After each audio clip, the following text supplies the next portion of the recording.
এই মুহূর্তে শেখ হাসিনার ঢাকার বাসভবন লাখো মানুষের দখলে। গণভবনে লাখো মানুষ।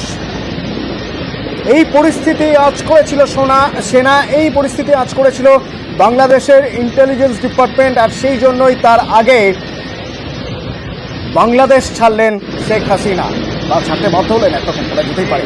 কারণ যে পরিস্থিতি ছিল সেই পরিস্থিতি নিয়ন্ত্রণে আনা সম্ভব হচ্ছিল না। সেনা পরিস্থিতি নিয়ন্ত্রণে আনার জন্য বৈঠক শুরু করেছে সেনা প্রধান এবং সেনা আধিকারিকদের বৈঠক শুরু হয়েছে বেশ কিছুক্ষণ, প্রায় ঘন্টা দুয়েক হয়ে গেল চলছে এই বৈঠক। কিন্তু এখনও পর্যন্ত বৈঠক থেকে বেরিয়ে জাতির উদ্দেশ্যে সেনাপ্রধানের যে ভাষণ দেওয়ার কথা ছিল সেই ভাষণ সেনাপ্রধান এখনও পর্যন্ত দেননি। দুপুর 2টোয় সময় ছিল, এখন দুপুর 3:04, অর্থাৎ 1 ঘন্টা 4 মিনিট হয়ে গেছে, সেনাপ্রধান এখনও ভাষণ দেননি। মানে পরিস্থিতি কোন দিকে যাচ্ছে? পরিস্থিতি কি এখন পরিস্থিতিতে রয়েছে?